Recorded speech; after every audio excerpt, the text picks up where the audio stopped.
Bumpy Johnson knew he was dying. The chest pains had been getting worse for weeks. July 6th, 1968. He woke up knowing it might be his last day. Before we dive deeper, tell me in the comments where you're watching from. Grab yourself a warm drink, maybe a cup of tea or just some water, and sit back as we begin this journey together. But he went to Wells' restaurant anyway. Same table, same breakfast. Because the Genovese family had sent word. They wanted a meeting about the heroin, about Harlem's future, about what happens when the king dies. Bumpy could have stayed home, spent his last hours in peace. Instead, he sat across from 3 mob enforcers and made a choice. Protect his legacy or protect his life. He couldn't do both. He chose Harlem. If you walked through Harlem in the summer of 1968, you'd see something dying. Not the buildings, not the music, not the people, but the soul. Heroin was creeping into the streets like poison gas, and everyone knew where it was coming from. The Italian mob, specifically the Genovese crime family. For 30 years, Bumpy Johnson had kept that poison out. He ran the numbers, controlled the gambling, kept the peace between the Irish, the Italians, and his own people. But he had one rule that never bent. No heroin in Harlem. Not in his neighborhood. Not while he was breathing. But in 1968, Bumpy Johnson wasn't breathing so well anymore. He was 62 years old. His heart was failing. The doctors at Harlem Hospital had told him 6 months ago, "Slow down. Retire. Enjoy what time you have left." Bumpy had laughed. Retire? A man like him didn't retire. He died working. And if he was going to die, he was going to die on his feet, not in some hospital bed. The Genovese family knew this. They'd been watching him, waiting. Vito Genovese himself was locked up in federal prison in Atlanta, dying of a heart condition just like Bumpy. But his family was still powerful, still hungry, and they saw an opportunity. Harlem without Bumpy Johnson. That was an open market. A gold mine waiting to be claimed. The young soldiers, the ones who didn't remember when Bumpy had walked into Lucky Luciano's office unarmed in 1935 and walked out alive. They thought it would be easy. Just wait for the old man to die, then move in. Set up heroin distribution networks, take over the numbers racket, turn Harlem into another profit center. But the older bosses, the ones who remembered, they knew better. They knew Bumpy Johnson was more dangerous dying than most men were in their prime. They knew you didn't just walk into Harlem and take what you wanted. Not while Bumpy was alive. So they decided to try negotiation first. Make him an offer. Appeal to his business sense. After all, he was old, sick, dying. Surely he'd want to secure his family's future. Surely he'd want to go out with one last payday. On July 6, 1968, 3 men in expensive suits got into a black Cadillac in Little Italy and drove uptown to Harlem. Their names were Anthony Tony Peels Lentini, Joseph Joey Surprise, Stacy, and a young soldier named Paulie Fortunato. They were armed. They were connected. And Joey Surprise was carrying a black leather briefcase containing $100,000 in cash. They had no idea they were driving to their own humiliation. Wells' restaurant sat on the corner of 132nd Street and 7th Avenue. It wasn't fancy. Red leather boots worn smooth by decades of use. Black and white checkered floor. The smell of bacon grease and coffee that had been brewing since dawn. The walls were covered with photographs of Harlem legends, Duke Ellington, Billie Holiday, Adam Clayton Powell Jr. And in the corner, a framed photo of Bumpy Johnson himself, shaking hands with Muhammad Ali. But it was Bumpy's place. His table was in the back corner, facing the door, always facing the door. Old habit from the days when enemies came through doors, not with contracts, but with guns. That morning, Bumpy was alone. His wife, Mame, had begged him not to go. She'd felt something in the air, the way women who've lived with dangerous men learn to feel danger before it arrives. But Bumpy had kissed her forehead, straightened his tie, and told her he'd be home by noon. He always wore a suit, even for breakfast. "Respect," he'd say. "Respect yourself, respect others." He ordered his usual scrambled eggs, crispy bacon, wheat toast, black coffee. He was reading the Amsterdam News, Harlem's black newspaper, an article about the garbage workers' strike when the restaurant door opened and those three men walked in. The entire restaurant went quiet. Not the sudden silence of shock, but the gradual dimming of conversation as people recognized what was happening. The waitress, a woman named Dorothy, who'd been working at Wells for 20 years, stopped mid-pour, her hand trembling slightly, coffee splashing onto the counter. Everyone in Harlem knew what Italian suits in a black neighborhood meant. Business. The kind that usually ended badly for somebody. Bumpy didn't look up from his newspaper. He took a slow sip of coffee, turned the page with deliberate calm, and waited. He'd been expecting this. Word travels fast in both worlds, and he'd known the Genovese family was looking to make a move. He'd known they'd send someone eventually. He just hadn't known it would be today. Tony Peels walked over first.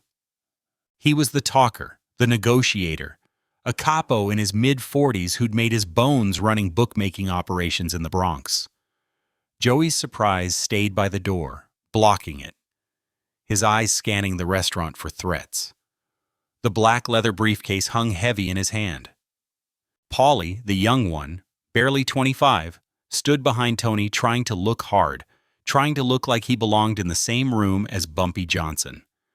"Mr. Johnson," Tony said, his voice respectful but firm. "Mind if we sit?" Bumpy folded his newspaper slowly, deliberately taking his time. He looked up at Tony with those cold, calculating eyes that had stared down mob bosses, crooked cops, and killers for 30 years. Eyes that had seen men die and never blinked. Then he gestured to the booth across from him. "Free country." The three men slid into the booth. Dorothy came over, her hands shaking slightly, and asked if they wanted coffee. Tony waved her away without looking at her. This wasn't a social call.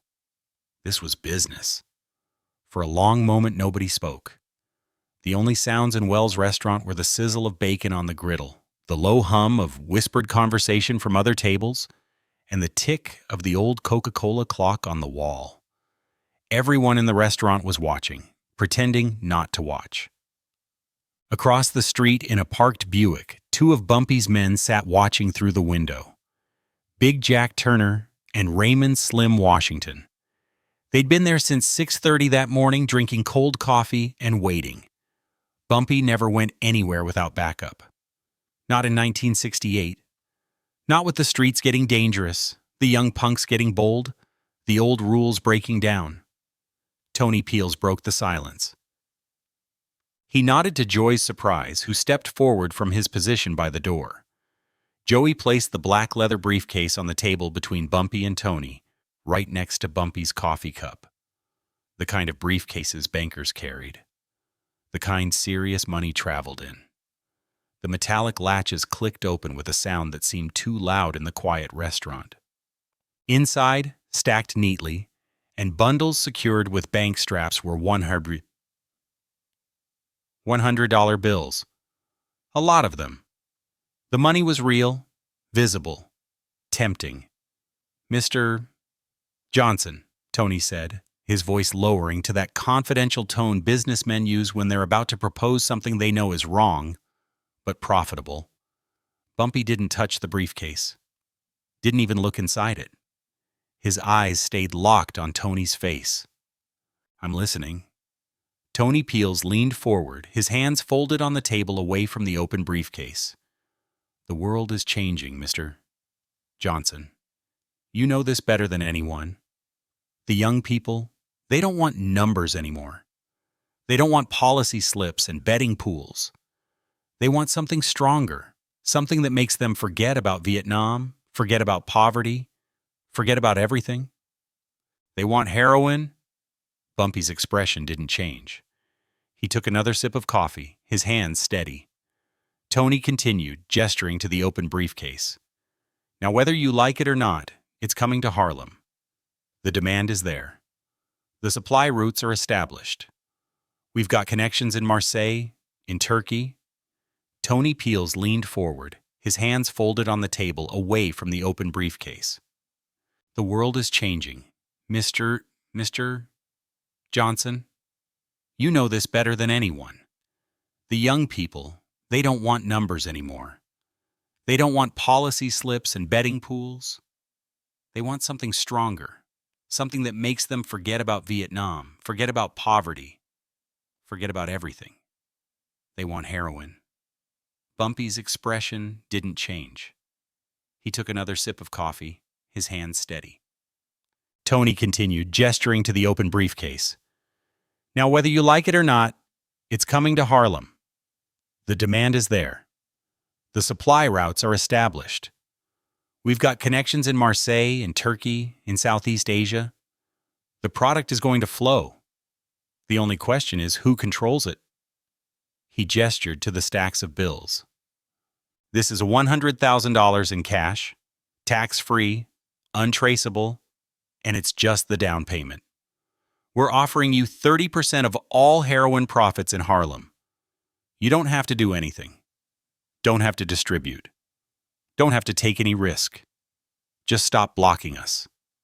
Let us operate. You keep your territory. We keep ours. Everybody eats. The briefcase sat there on the table between them. Bills visible in neat stacks, bank straps holding them together. Bumpy could see the denomination on the top bills. Hundreds. Real money. Serious money. A fortune. Enough to take care of me for the rest of her life. Enough to buy property, invest, leave a legacy beyond the streets. Enough to die comfortably. But Bumpy Johnson had never cared about dying comfortably. Polly, the young one, couldn't keep his mouth shut. Youth and arrogance, Bumpy thought. A dangerous combination. Mr. Johnson, with all respect, you're not a young man anymore. You've had a good run. 30 years at the top. That's more than most men get. Why fight this? Take the money. Enjoy your time. Live to see your grandchildren grow up. We're going to do this with or without you. This is just us showing respect to a legend. That's when Bumpy's eyes shifted from Tony to Polly, and the temperature in that booth dropped 10 degrees. Dorothy, refilling water glasses 3 tables away, felt it. The other customers felt it. Even Tony Peels felt it. And he reached out to put a hand on Polly's arm. Too late. How old are you, son? Bumpy's voice was quiet, conversational. Polly straightened up, trying to look tough, trying not to show that Bumpy's stare was making his stomach clench. 25. 25. Bumpy nodded slowly, as if considering this. You know how old I was when I walked into Lucky Luciano's office in Manhattan and told him he couldn't touch Harlem without my permission? Polly didn't answer. I didn't know the answer. 29, 4 years older than you. You know what Lucky told me? He said I was crazy. Said I was a dead man walking. Said his organization would crush me like a bug. That was 1935, 33 years ago. Bumpy paused. And here I am, still breathing, still in Harlem. Lucky died in Italy, in exile, in 1962. A heart attack just like the one that's going to kill me. He looked back at Tony. Where's Vito Genovese right now, Tony? Tony Peels shifted uncomfortably. He's in federal prison, Mr. Johnson? You know that. Atlanta Federal Penitentiary. Heart disease just like me. Dying the same as me. Bumpy smiled, but there was no warmth in it. Funny how that works. We spend our whole lives fighting each other, and in the end, it's our own hearts that kill us. Tony tried to regain control of the conversation. Mr. Johnson, nobody's disrespecting you. We know your history. We know what you've built. But times change. The old ways, the old codes, they don't... Bumpy's voice was quiet, but it cut like a straight razor. You think you're offering me something new? You think I haven't seen this before? Heroin isn't new, Tony.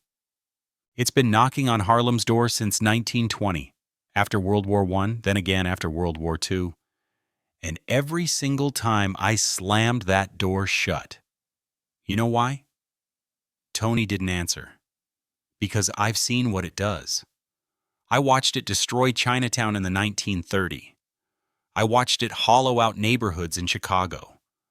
I watched it turn human beings into walking corpses. And I made a promise to this community that as long as I was breathing, that poison wouldn't flow freely through Harlem. He reached across the table and closed the briefcase. The latches clicked shut with finality. Then he pushed the briefcase back toward Tony, sliding it across the table. The scraping sound echoed in the silent restaurant. I don't want your money, and I don't want your poison in my neighborhood. Joey Surprise spoke up from his position near the door. His voice is harder than Tony's. Bumpy, be reasonable. You can't stop this. You're one man. We're an organization. We've got muscle connections, politicians on our payroll. What do you have? A few old numbers runners and a reputation. Bumpy looked at Joey, then back at Tony, then at young Paulie. And for the first time since they'd sat down, he smiled. It wasn't a warm smile. It wasn't friendly. It was the smile of a man who'd seen death before and wasn't afraid of it. The smile of a man who'd made his peace. Let me tell you something about Harlem, Bumpy said, his voice steady and strong, despite the tightness beginning to build in his chest. You think it's just another neighborhood, just another market to exploit, just another revenue stream? He shook his head slowly. Harlem is a promise to the people who built it with their bare hands. A promise to the people who came up from the South looking for freedom and found it here. A promise to the kids growing up in these streets that there's another way besides crime, besides drugs, besides destroying yourself to make white men in downtown offices rich. He pointed at the closed briefcase. You bring that garbage into Harlem, you're not just selling drugs, you're selling death. You're selling hopelessness. You're taking young men who could be doctors, lawyers, teachers, leaders, men who could change the world, and you're turning them into addicts and corpses. Tony Peels shifted uncomfortably. Mr. Johnson, we're businessmen. We're not responsible for what people choose to kill. Bumpy's voice didn't rise, but somehow it filled the entire room. Dorothy dropped a spoon behind the counter. The clatter echoed like a gunshot. Don't dress it up with words like business and choice. You're murderers. You sell poison. You destroy families. You kill communities. And you want me to shake your hand and help you do it? The pain in his chest was starting now. Bumpy could feel it. A tightness, a pressure, like someone was slowly tightening a vice around his heart. His left arm was tingling. He recognized the signs. He'd seen men die of heart attacks before. His own father had died this way, clutching his chest in a cotton field in South Carolina in 1922. He knew what was coming, but he wasn't done talking yet. Here's my answer to your proposition, Bumpy said, looking each man in the eye. First Tony, then Joey, then young Paulie, who couldn't hold his gaze and looked away. You can bring your heroin to Harlem over my dead body? And even then, the people I've taught, the lessons I've lived, they'll fight you every step of the way. You'll never control Harlem. Not the way you control Little Italy or the Bronx. Not while there's one person left who remembers what I stood for. The pain was getting worse now. Sharper. His breathing was becoming difficult. But Bumpy Johnson had one more thing to say. 7 words that would be repeated in Harlem for the next 50 years. 7 words that would become his epitaph. He leaned forward, his eyes locked on Tony Peel's, and said, "Harlem doesn't bow. Not now. Not ever." The pain hit him like a sledgehammer to the chest. Bumpy's hand flew to his heart, gripping his shirt. His coffee cup slipped from his other hand and shattered on the floor, black liquid spreading across the checkered tiles like blood. Dorothy screamed from behind the counter. "Oh God, somebody called an ambulance." But before anyone could move, the restaurant door burst open with a crash. 4 men walked in. Big men, Harlem men. Big Jack Turner led them, his 6'4" frame filling the doorway. Behind him came Raymond Slim Washington, Marcus the Deacon Williams, and a young enforcer named Cleveland, who worked security for Bumpy's policy banks. They'd been watching from across the street the whole time. They'd seen the Italians walk in. They'd been waiting, ready, and when they saw Bumpy grab his chest through the window, they came running.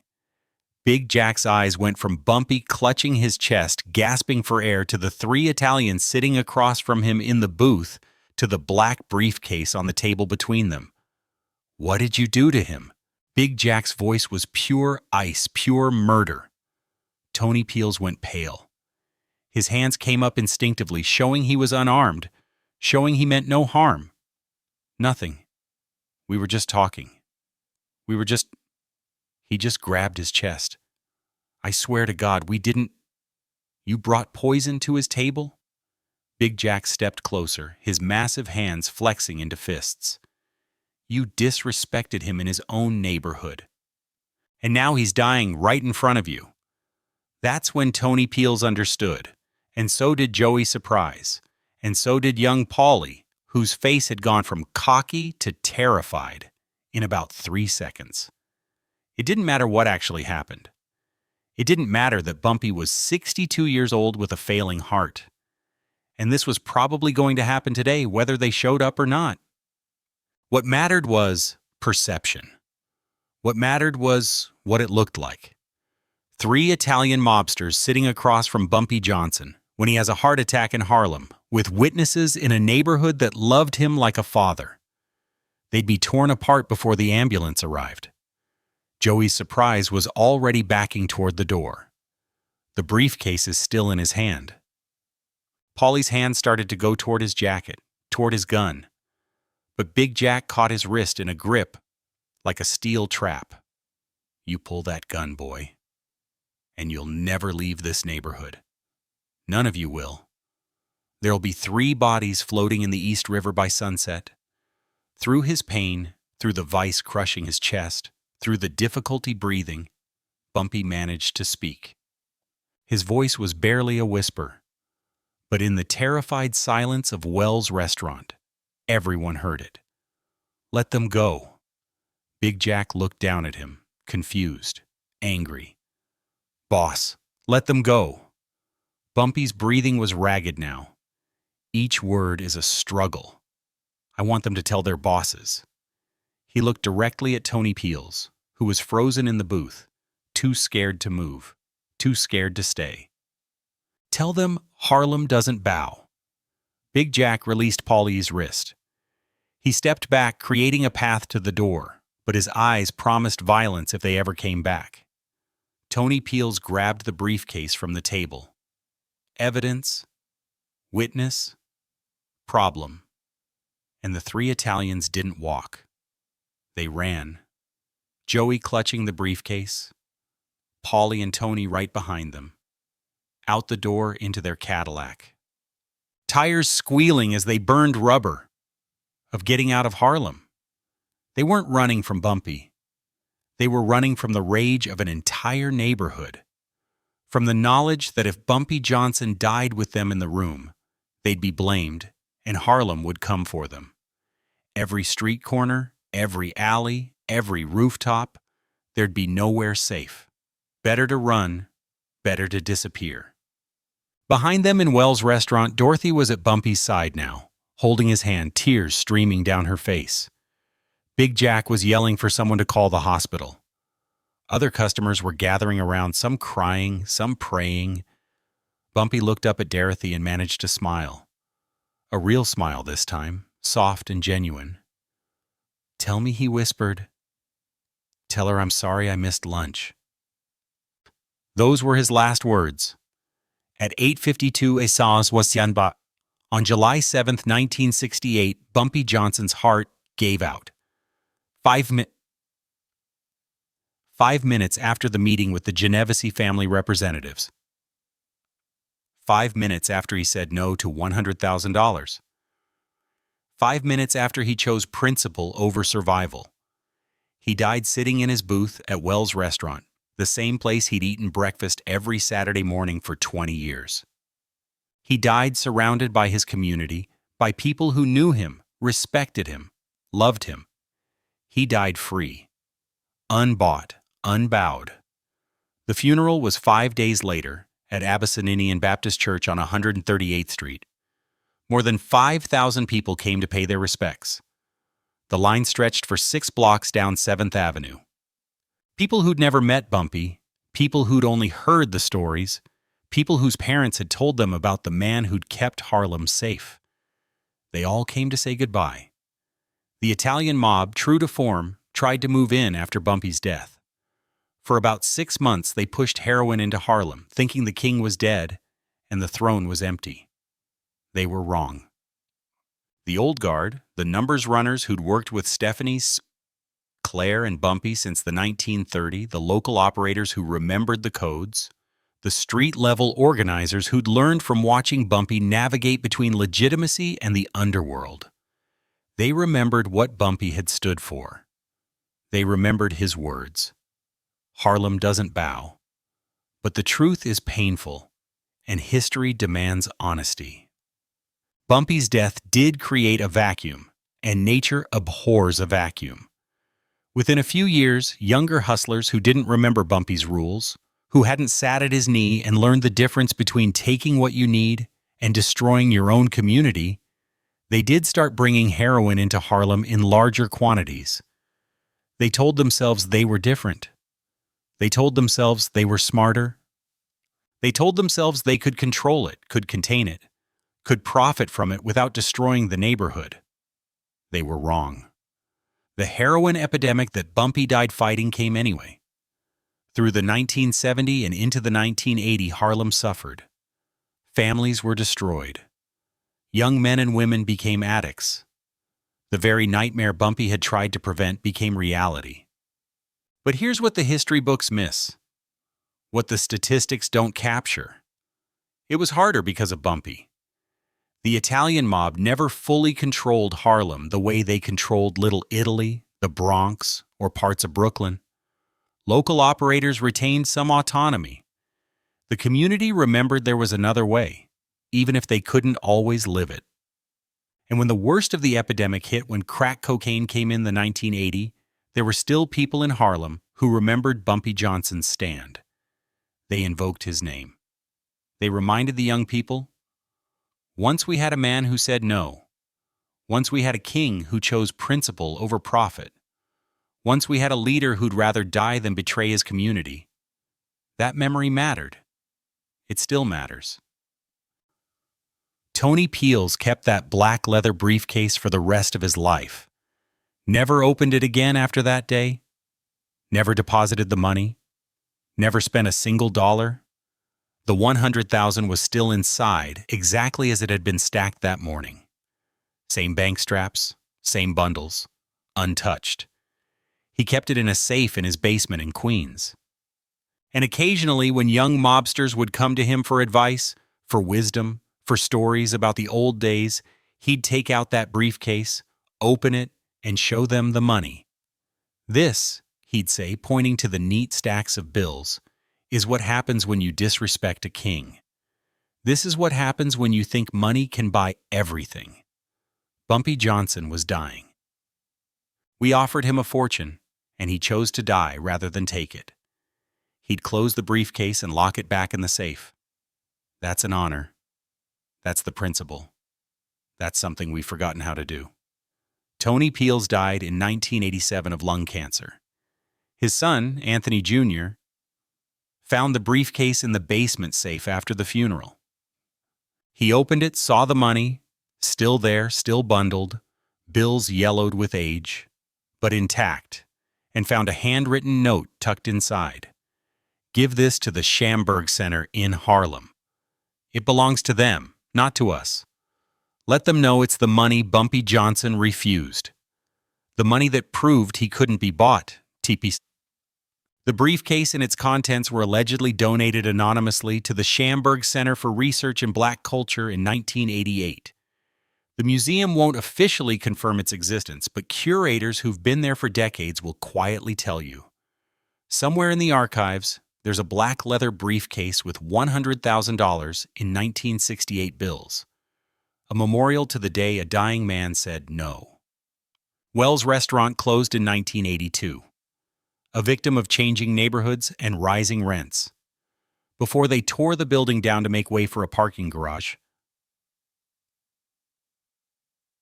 a group of Harlem residents commissioned a small brass plaque. They installed it on the wall where Bumpy's booth used to be right before the wrecking crew arrived. It stayed there for exactly 1 day before the building came down. But someone took a photograph, and that photograph circulated through Harlem, and the words on that plaque were repeated, memorized, passed down. It read Ellsworth Bumpy Johnson, 1905-1968. The man who never bowed. In this place, he chose honor over life. Today, if you walk through Harlem, you'll still hear his name. Old-timers sitting on stoops, playing dominoes, drinking coffee. They tell stories about the time Bumpy faced Lucky Luciano and walked out alive. About the time he stopped a riot with a single gesture. About the morning he sat across from the Italian mob and said no with his dying breath. The stories aren't always accurate. Details get mixed up. Timelines get confused. Legends blend with facts. But the essence remains true. Once Harlem had a king who couldn't be bought. Once a man chose his community over his comfort. Once someone showed the world that some things matter more than money, more than power, more than life itself. That's Bumpy Johnson's legacy. Not the gambling, not the violence, not the criminal empire. The moment when he had to choose between surviving a few more months in comfort or dying on his principles, he chose to die standing up. And in doing so, he showed Harlem, showed all of us what real strength looks like. Not the strength to hurt people, not the strength to accumulate wealth, but the strength to say no when everyone expects you to say yes. The strength to choose the hard right over the easy wrong. The strength to be a man of principle in a world that rewards compromise. On July 7th, 1968, Bumpy Johnson's heart stopped beating. But his words kept echoing. Harlem doesn't bow. Not now, not ever. And 56 years later, those words still mean something. They still inspire. They still remind us that we have choices, that we have agency, that we don't have to accept the world as it is. We can be like Bumpy. We can stand up. We can say no. We can choose principle over survival, even if it costs us everything. What is a man worth when his heart is failing, yet his will remains unbroken? Is a legacy measured by the gold in your vault or by the poison you kept away from your people's veins? In the summer of 1968, Harlem was a powder keg, and heroin was the fuse. Bumpy Johnson sat at Wells Restaurant, not just facing a failing heart, but a Genovese family briefcase filled with $100,000 in blood money. They offered him a peaceful retirement in exchange for the soul of his neighborhood. Perhaps the world does not fear the man with the most guns, but the man with the most unyielding principles. Street smarts taught Bumpy that while muscle can seize a corner, only vision and patience can protect a community for 30 years. History shows that borrowed power, like the mob's bribe, is a shackle, while self-made prestige is a crown that even death cannot remove. True authority means being the shield for those who cannot protect themselves, even when the price is your last breath. Honor is not a luxury. It is the currency of survival in a world that respects nothing but strength. The truth is, modern life often asks us to trade our values for a quick payday or a comfortable compromise. Whether in business or personal ties, we must decide if we are building a fleeting empire or a legacy that stands when we are gone. In the face of your own Genovese briefcase, will you choose the easy profit or the hard honor? When the world demands you bend, will you remember that a man of principle never bows?